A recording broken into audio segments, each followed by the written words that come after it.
신약성경 히브리서 6장 1절 2절 말씀입니다.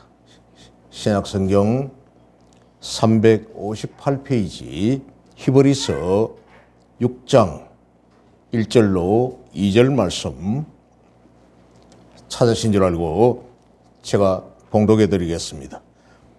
그러므로 우리가 그리스도의 도의 초벌을 버리고 죽은 행실을 회개함과 하나님께 대한 신앙과 세례들과 안수와 죽은 자의 부활과 영원한 심판에 관한 교훈의 틀을 다시 닦지 말고 완전한 대로 나아갈지니라.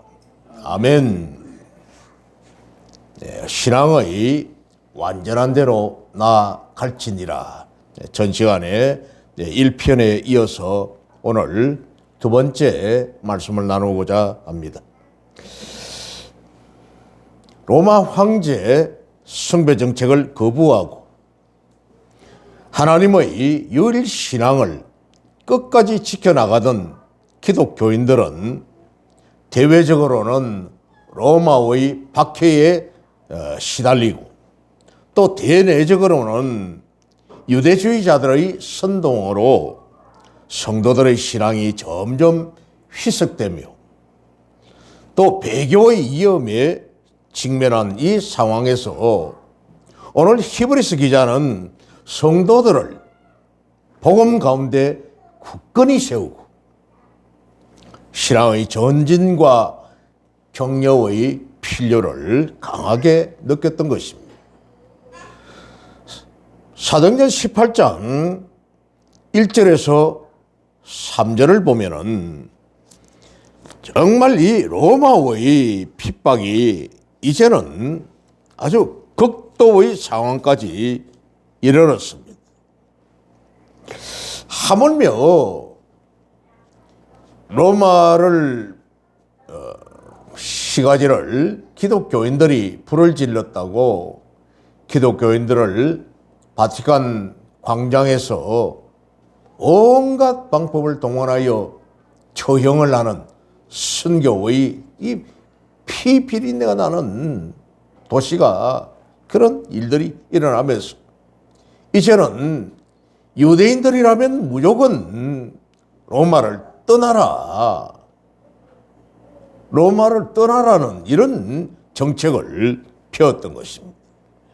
사도행전 18장 1절에서 3절을 보면은 그 후에 바울이 아덴을 떠나 고린도에 이르러 아굴라라 하는 본도에서 난 유대인 한 사람을 만나니, 글라우디오가 황제입니다. 로마 황제 글라우디오가 모든 유대인을 명하여 로마에서 떠나라 한 고로 그가 그 안에 브리스길라와 함께 이달리아로부터 새로 온지라 바울이 그들에게 가매 생업이 같음으로 함께 살며 일을 하리. 그 생업은 천막을 만드는 것이더라. 이 아굴라라는 사람은 유대인입니다.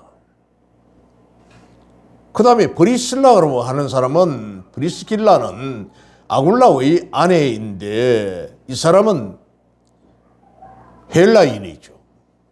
그렇지만 남편이 유대인이니까 결국 유대인 가족인 이들이 로마의 속의 명령에 의하여서 쫓겨나서 고린도에서 바울 사도를 만났던 것입니다.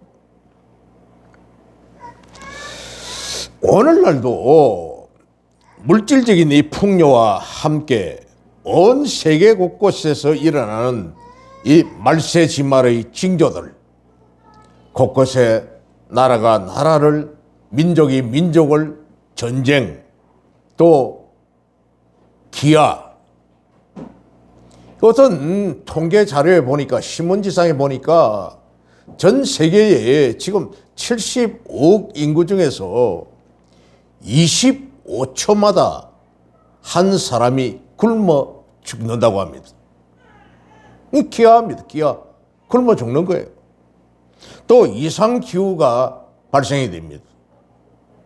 쓰나미라든지 지진이라든지 아니면은 전혀 눈이 오지 않아야 될 곳인데 사하라 사막, 이 열대지방에 폭설이 내렸다든지, 또 아주 모스크바라든지 저런 데 겨울에 영하 20도, 30도씩 내려가는 이곳이 영상 기온이 돼가지고 상의를 벗어버리고 우통을 벗고 모스크바 시내를 다니는 이런 일이라든지 이상 기후가 일어나는 겁니다. 북극과 남극의 빙하들이 녹아서 내립니다. 또 빈부의 격차가 아주 심각해져 갑니다. 있는 사람들은 정말 풍요를 누리고 없는 사람은 너무나 가난하여서 먹을 것을 구하여야 되는 끼니를 때우는 일에 전전긍긍해야 되는 신종 질병이라든지 뭐 에이즈라든지 뭐 슈퍼박테리아라든지 요즘 코로나라든지 별별 이런 변종 바이러스들이 등장하는 겁니다. 오미크론, 뭐 델타 변이, 정말 듣도 보도 못하는 이런 전염병들, 이런 것들이 일어나고 있는, 이게 바로 말세지말의 징조들이라고 주님께서 말씀하셨던 겁니다. 이런 것으로 인한 이 복음의 핍박과 거짓 이단 사이비의 달콤함 등이 십자가 복음을 퇴색시키고 있습니다. 그래서 결국은 십자가의 복음이 구원이라든지 영생이라든지 또 새하늘 새 땅 신천지라든지 또 아니면 천국과 지옥이라는 이런 단어들, 이런 것들이 교회에서 사라지고 이단들이 사용하는 전유물이 되어버렸으며 교회는 그저 축복, 은혜, 복음, 어쨌든 복받아라. 교회가 정말 물질 만능주의로 세상 문화 성공자로 가고 있다는 이런 상황이 되었다는 겁니다. 이처럼 자유주의 교리라든지 말씀을 왜곡시켜 적당하게 믿어도 된다는 자유주의 교리, 또 복에만 치우친 기복신앙, 여기에 빠진 일부 성도들은 자신이 젖먹이와 유아 같은 이런 유치한 신앙 상태에 있거나 심지어는 거의 비신앙인에 가까운 행실을 하면서도 자신이 장성한 믿음 좋은 신앙인으로 착각하였어. 자신도 모르게 영적으로 죽어가는 신자의 경우도 흔합니다. 너무 신앙이 약해져 버렸다는 거죠. 하물며 이런 기회를 틈타서 이단 사이비들 중에 신천지나 어머니 하나님 하는 것이라든지 구원파들, 자신들만 구원받았다고 몇 년, 몇 월, 며칠, 몇 시, 몇 분 어디에서 구원받았느냐 이렇게까지 하면서 한 번 구원은 영원한 구원이라고, 참으로 이런 기독교 진리의 초보 상태에 있는 부끄러운 신앙인들에게 오늘 이 본문은 심각한 도전과 함께 신앙의 진보를 위한 귀한 교훈을 주고 있습니다. 전 시간에 초보적인 교리를 기초로 하여서 장성한 믿음을 가지라 이렇게 말씀했습니다. 오늘 히브리서 기자는 1, 2절에서 그리스도의 초보를, 도의 초보를 버리고 직원 행실을 회개하고 하나님께 대한 신앙과 세례들과 안수와 죽은 자의 부활과 영원한 심판에 관한 교훈의 틀을 다시 닦지 말고 완전한 대로 나아갈지니라 이렇게 말씀을 합니다. 즉 그리스도의 말씀이요 기독교의 진리를 향하여 보다 장성한 믿음을 향해서 나아가라는 말입니다. 아멘? 그렇습니다. 이런 믿음의 초보를 버리기 위해서는 먼저 죽은 행실을 회개하라 이렇게 말합니다. 말로만 신앙 고백을 하고 행함이 없는 그런 신앙 상태는 죽은 믿음이라고 했으니 믿는 자들이 믿는 자의 모습이 믿는 자의 행실이 보이지 아니하니 죽은 행실이다. 죽은 믿음이다. 이렇게 말한 겁니다. 또 하나님을 향해 바른 신앙을 가지라고 말하고 있습니다. 구약 성경에 약속되어 있는 메시아, 즉 그리스도인 예수님을 부인하면서 구원과 복음을 배척하고 거절하는 이런 편협된 신앙에서 떠나 그런 편협된 신앙이라는 그걸 떠나서 하나님을 향한 성숙하고 참된 신앙을 가지라고 권면했던 것입니다. 즉 바로 말하자면은 바른 신관이요 바른 그리스도관을 가지라 이렇게 말한 것입니다. 그리고 오늘 읽었던 2절 첫절에 나오는 세례의식에 대해서 세례에 대하여 올바른 이 지식을 가져야 된다. 세례에 대한 바른 믿음을 가져야 된다. 이런 말을 합니다. 당시 유대교는 유대교 나름대로 또 기독교는 기독교 나름대로의 세례의식을 가지고 있었는데 이들은 서로 자신들의 세례만이 전통적이고 유일한 것으로 자부를 했습니다. 우리 게 최고다. 우리 것이 오직 유일한 것이다. 뿐만 아니라 기독교 안에서도 세례를 받은 자는 마치 구원의 어떤 표를 받은 것처럼 구원의 티켓을 받은 것처럼 외적 세례인 물세례를 자랑스럽게 생각했습니다. 사실 이런 생각은 세례의 진정한 의미를 망각한 것입니다. 물세례는 우리가 예수 그리스도를 통해 죄 사함을 받고 또 하나님의 자녀가 되었다는 것을 나타내는 성령의 내적 세례에 대한 그런 외적인 표정입니다. 아멘. 정확하게 이해를 하셔야 됩니다. 성령의 내적 세례, 성령 세례에 대한 외적인 표징이 바로 물세례라는 겁니다. 그래서 물로 세례를 받은 자는 이런 외적인 행위, 즉 세례에 만족하지 말고 유대인들은 자신들의 의식적인 정결을 규례인 이 세례, 그러니까 유대인들은 의식적인 정결 규례인 이 세례를 통해서 새로운 하나님의 은혜 계약인, 즉 당시 물로서 몸을 씻는 세례의식은 물이 몸의 더러운 부분을 정결하게 하듯이 인간의 죄와 내부의 이 부패를, 내적 부패를 씻는 죄 사함의 상징적인 행위였습니다.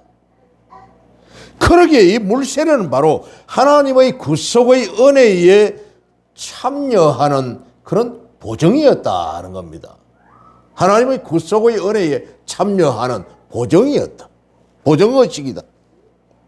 그래서 세례를 통해 하나님의 은혜 계약에 참여하는 자답게 거룩한 삶과 성결한 행실을 쫓아야 한다는 겁니다. 그걸 따라가야 한다는 것이죠. 그런데 불행히도 기독교가 형성될 초창기에는 이런 성령의 내적 세례에는 무지한 채 외적인 물세례만이 세례의 전부인 것으로 잘못 알고 있는 경향이 많이 있었다는 겁니다. 그 물세례만이 최고다. 물세례를 받았으니까 나는 구원의 확실한 표를 받았다. 이렇게 믿었다는 겁니다.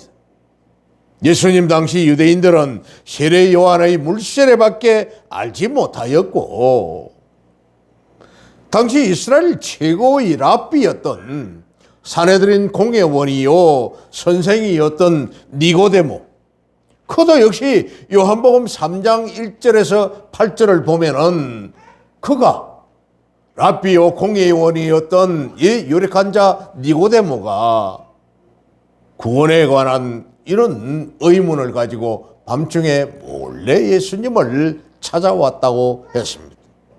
선생이시여, 어떻게 하면 내가 구원받을 수 있습니까? 그러니까 예수님이 네가 거듭나야 된다. 거듭나라. 아니, 내가 지금 늙었는데 키도 클 만큼 컸고 내가 몸이 완전히 장성한 자가 되어 있는데 내 어머니 뱃속에 그러면 내가 다시 들어갔다가 나오란 말입니까? 그러니까 예수님은 그게 아니라 물과 성령으로 거듭나야 한다, 이렇게 말씀을 했던 겁니다. 니고데모도 이 세례에 대한 내적인 세례에 대한 것을 이해하지 못했다는 겁니다. 또한 바울 당시의 위대한 복음 전도자 중 한 사람이었던 이 알렉산드리아 출신, 아프리카 이집트에서도 이집트 그 서북부에 있는 가장 큰 항구 도시입니다. 그러니까 카이로하고 두 번째로 이집트에서 큰 도시가 알렉산드리아인데, 이 알렉산드리아 출신 아볼로 목사지요. 아볼로도 성령 세례에 대해서는 무지했다는 겁니다.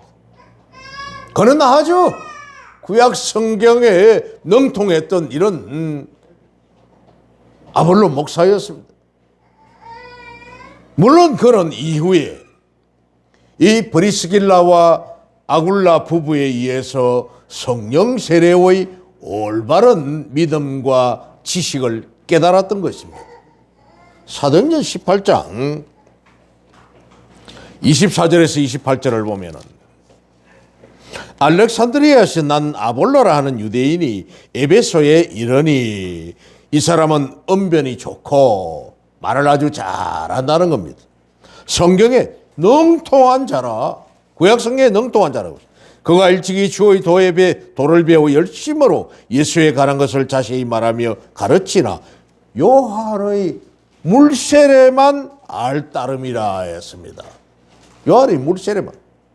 그가 회당에서 담대히 말하기 시작하거늘 브리스길라와 아굴라가 듣고 데려다가 하나님의 도를 더 정확하게 풀어 오히려 성도가 바울 사도에게 배웠던 성도가 성령 세례에 관하여서 하나님의 도에 관하여 상세하게 가르쳐 주었습니다.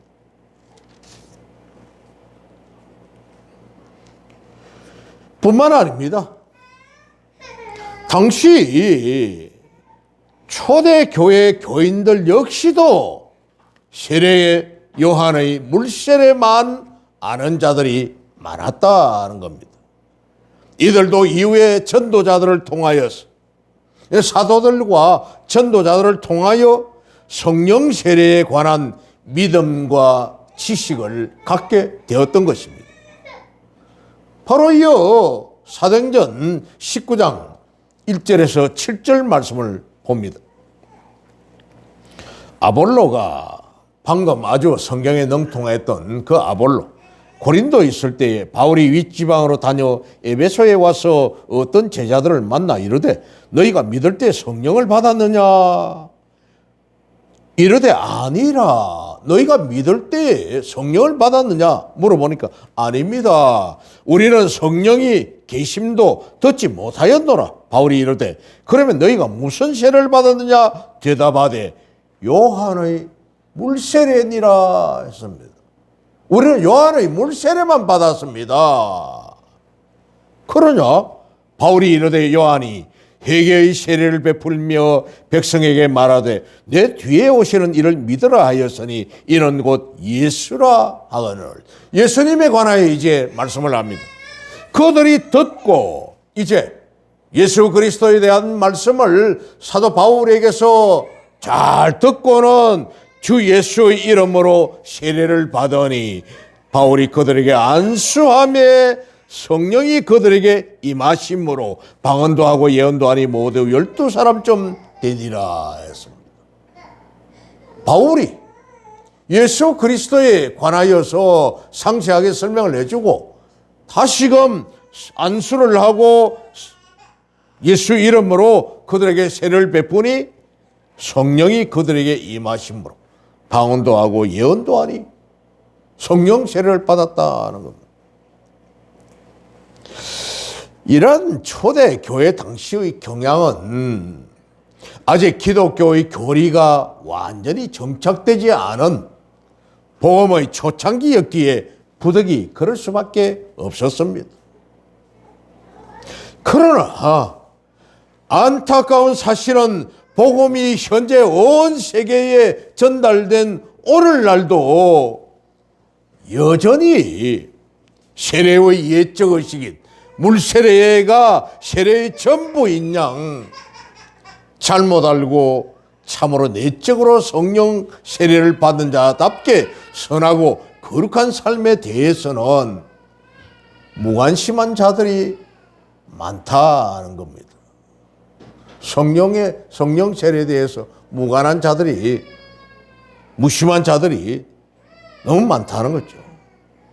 그러므로 우리 성도는 물세례는 성령 세례의 외적인 표식이며 실상 중요한 것은 물론 물세례도 중요합니다.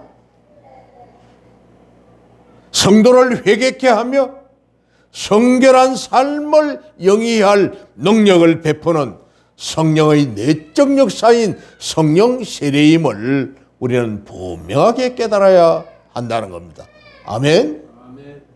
예, 물세례도 정말 중요하지만은 그것은 외적인 믿는 자에 대한 구원받는 자에 대한 외적인 그런 표징에 불과한 것이니까 정말 성령의 내적인 표징인 역사인 성령 세례를 받아라 하는 겁니다. 그리고 오늘 히브리서 기자는 안수에 관한 올바른 믿음, 세례들과 안수와 죽은 자의 부활과 믿음과 이 신앙 지식을 가져야 한다 이렇게 말씀을 합니다. 구약 당시의 안수라고 하는 것은 머리에 손을 얹어서 안수하는 것, 아니면 병자들에게 안수하는 것, 아니면 축복 기도할 때 등이나 어깨에 손을 얹어서 또 각종 방법으로 안수하는 이런 것입니다만은 성직을 임명을 한다든지 성직자를 세울 때 기독교 우리 장로교에서는 장로나 안수집사나 또 권사를 세울 때 안수하여 목사를 세울 때도 안수하여 이렇게 성직자를 세웁니다. 민수기 27장 23절에 신명기 34장 9절 말씀에 보면은 이런 제사장들을 세울 때에 안수하여 성직자를 세운다. 또 제사 지낼 때에 희생 제물에게다가 그 죄를 전가시킬 때 아사셀이라든지 그러니까 그에게 죄를 전가시켜 가지고 백성들의 죄를 짐승에다가 안수하여 죄를 전가시키고 한 마리는 잡아서 태워서 분제물로 드리고 한 마리는 그 머리에다가 죄를 전가시켜 안수한 뒤에 저 멀리 다시는 돌아올 수 없는 광야로 아사세일이라고 내쫓아버리는 레위기 1장 4절과 3장 2절 말씀에 또 하나님의 축복을 빌 때에 안수를 했습니다. 이스라엘이라는 이 야곱이 이집트에서 자기의 손자, 그러니까 요셉으로부터 태어났던 므낫세와 에브라임, 장자 므낫세와 에브라임에게 이제 창세기 48장 14절과 17절에 보면은 그에게 축복으로 할아버지가 손자에게 머리에 손 얹어서 안수하는 장면이 나옵니다. 그런데 아이 야곱이 또 엉뚱하게 장자인 므낫세에다가 오른손을 얹어야 될 텐데 그렇지 아니하고 오른손을 차자인 에브라임의 머리에다 얹고 왼손을 장자인 므낫세의 머리에 얹는 어긋맞게 얹어가지고 요셉이 옆에 있다가 아버지 아닙니다. 얘가 므낫세 얘가 장남입니다. 장손입니다 하니까 나도 안다 이렇게 말씀을 하는 겁니다. 자신이 과거에 형 에서하고 또 야곱하고 이 둘이서 아버지에게 받는 그 축복을 가로챈 것처럼 딱 그 행동을 똑같이 하는 거예요.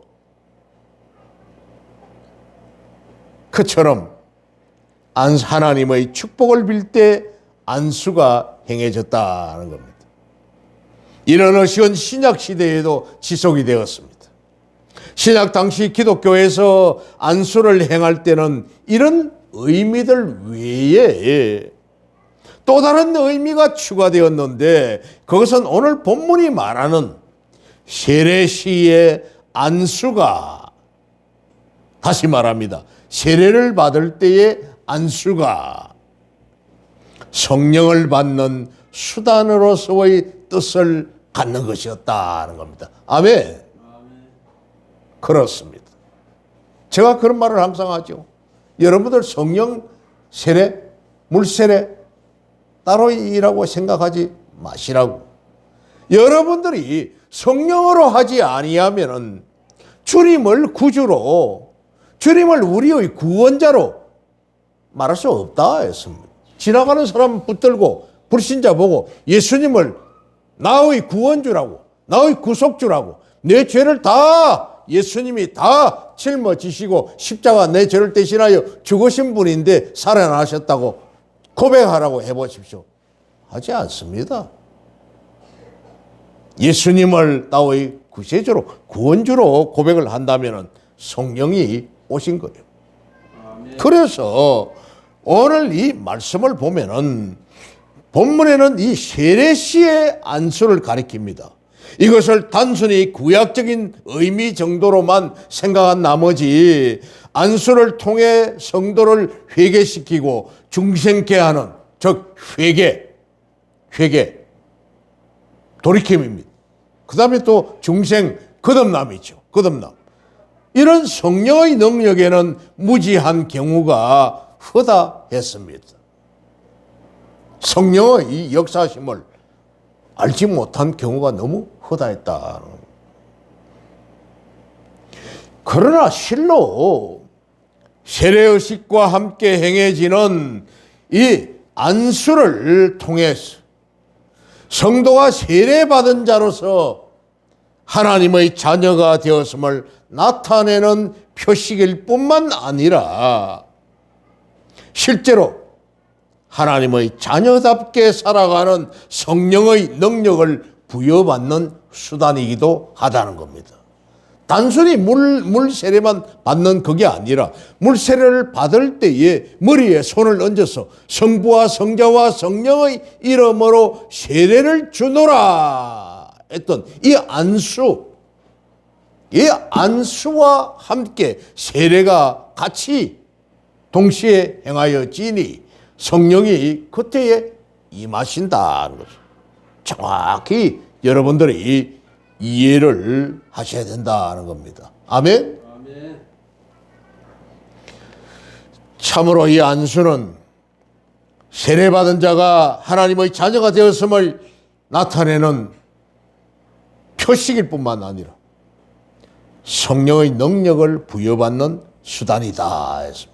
이처럼 세례시 안수를 통해 나타나는 성령의 능력은 신앙생활 속에서 종종 행해지는 안수, 즉 예를 들면 축복하는 안수, 질병 치유를 위하여 안수, 안수기도, 질병의 치유를 위하여서, 또 직분을 임명할 때 안수, 직분을 임명할 때 안수하는 것, 이걸 통해서도 동일하게 역사한다 하는 겁니다. 아멘, 할렐루야.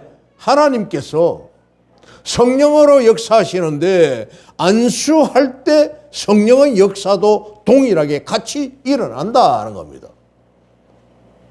냉담하게 그저 그냥 의식적으로 하는갑다 이렇게 생각하고 냉담해버리면은 그 성령의 은혜와 성령의 역사가 일어나지 않습니다.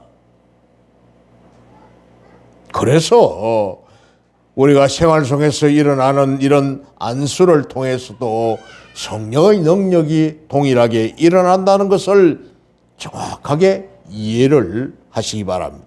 그래서 영국의 신학자요 주석가였던 이 매튜 헨리는 오늘날 기독교에서 흔히 행해지는 이 안수와 관련하여서 모든 성도는 안수 그 자체가 모든 것을 이루어 주리라고 생각해서는 안 된다. 안수는 성도에게 역사하시는 성령의 능력을 전달하는 의식적인 행위다. 안수는 바로 성령의 능력을 전달하는 의식적인 행위다. 그러기에 성도는 안수를 통해 부여받는 성령의 은혜와 능력에 힘입어서 주 안에서 신앙의 성장을 이루기 위해 줄다람쳐 달려가야 한다. 이렇게 말을 했습니다. 자, 여러분들에게 안수를 할 때에 그때에 성령의 능력이 우리에게 임하신다는 것을 정확하게 이해를 하시고 그것을 받아들이는 것입니다. 그러면은 성령의 놀라운 역사가 일어난다는 것이에요. 아멘. 그리고는 오늘 이 본문을 보면은 죽은 자의 부활, 안수 다음에 죽은 자의 부활과 죽은 자의 부활에 관한 바른 지식을 가져야 한다. 이렇게 또 가르치고 있습니다. 당시 유대인들 역시 이 부활 신앙을 가지고 있었는데 바리새인들은 부활을 인정합니다. 사두개인들은 부활을 인정하지 않죠. 그들은 이 정치적인 종교인이니까 정치 귀족들입니다. 그러니까 귀족 종교인들이 사두개파입니다. 그런데 바리새파들은 부활을 인정하였습니다. 유대인들은 의인과 악인이 똑같이 부활은 하는데 세상에서 자신들이 만드는 율법을 지키고 선하게 산 의인은 영생에 이르고 영생의 부활을 이루고 그렇지 못한 자는 영벌에 처해진다는 부활관을 가지고 있었다는 겁니다. 여러분들 율법 지켜가지고 영생 얻습니까? 율법 지켜서 구원 얻습니까? 아니죠. 유대인들이 그런 신앙을 가지고 있었다는 겁니다. 이런 부활관을 가지고 있었다는 거죠. 이런 유대인의 부활관은 예수 그리스도의 십자가의 도와는 무관한 부활관입니다. 그렇습니다. 반면에 기독교의 부활관은 오직 예수 그리스도의 십자가를 믿고, 아멘, 믿고 구원을 받은 자는 영생에 믿음으로 구원 맞습니다. 이건 흔들릴 수 없는 진리입니다. 그렇지 못한 자는, 그러니까 믿고 구원을 받은 자는 영생의 부활로, 그렇지 못한 자는 영벌의 부활로 이른다는 것이죠. 아멘. 그래서 히브리서 기자는 당시 성도들이 갖고 있던 이 유대인들의 초보적인 부활관에서 한 걸음 더 나아가서 올바른 기독교적인 부활관을 갖도록 당부했던 것입니다. 아멘. 올바른 부활관을 가지라. 너희들이 언제 몇월 며칠 몇시 몇 분 어디서 구원받았냐? 지금도 구원파들은 그렇게 전도를 하고 있습니다.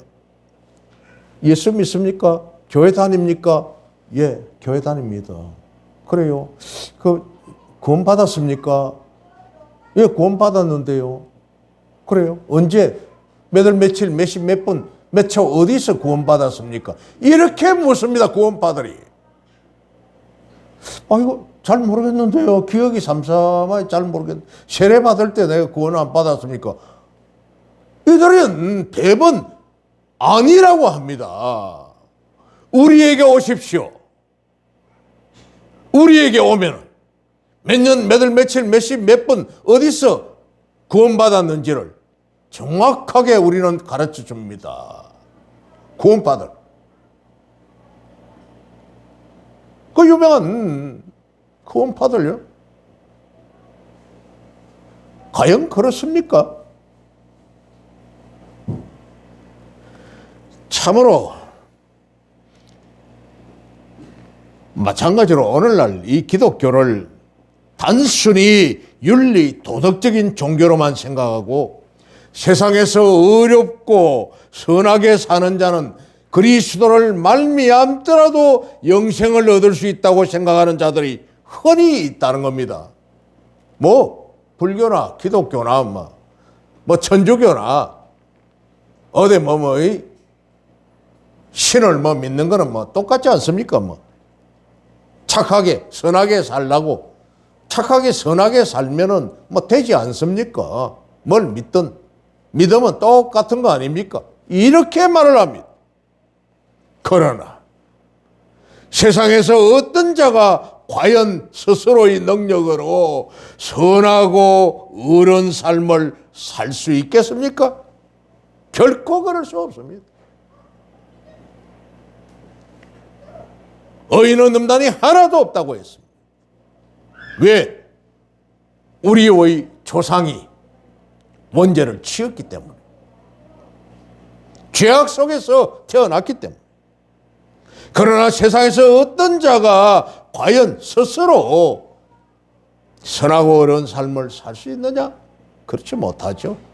죄 가운데서 잉태되었고 타락하고 허물 많은 인생들이 말입니다.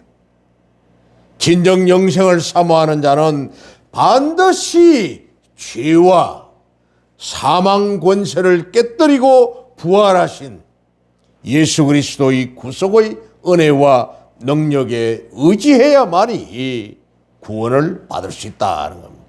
이게 바로 진리입니다. 진리예요. 그 이상 어떤 것들도 있을 수가 없다는 겁니다. 죄 안 짓습니까? 기독교인이라고 죄 안 짓습니까? 구원받은 자라고 죄 안 짓습니까? 죄 짓습니다. 저도 죄 짓습니다. 스스로 자범죄를 짓습니다. 고의적으로 때로는 죄 짓습니다. 고범죄, 자범죄 짓고 있는 거예요. 횡단보도가 아닌 곳에 설매시 지나갔습니다. 고의적으로 죄 지었습니다. 신호등 좌회전 신호가 들어오지도 않았는데 차 한 대 안 오니까 설매시 좌회전 신호 꺾어서 집에 들어가기도 했습니다. 자범했습니다. 사회법에 걸리지 않았으니까, 들키지 않았으니까 넘어가는 겁니다. 그런데 하나님께 죄인이 아닙니까? 죄인이 아닌 자 아무도 없습니다. 무심결에 던진 돌이 지나가는 개구리를 맞아 죽이고 지나가는 개미를 밟아 죽이고 죄 짓는 거예요. 생명을 끊게 만들었습니다. 모기를 파리를 들어왔다가 그거 안 잡습니까? 때려 죽이는 겁니다. 생명을. 죄 지었습니다. 그래서 우리는 끊임없이 회개하고 아버지 앞에 기도하면서 우리 죄 용서함을 받는 것입니다. 그래서 우리도 예배를 드릴 때에 이 참회의 기도를 하는 시간을 갖고 항상 주님 앞에 한 주일 동안 세상과 지내면서 지었던 모든 죄악을 주님 앞에 고백하고 자백하고 죄 용서함을 구하는 것입니다. 이러한 모든 일들이 바로 사망 권세를 깨뜨리고 부활하신 예수 그리스도의 구속의 은혜와 능력에 의지하여야만이 용서함을 받을 수 있다 하는 겁니다. 끊임없이 이러한 삶을 살아가시는 저와 여러분 되시기를 우리 주님의 이름으로 축원합니다. 기도하겠습니다. 아버지 하나님,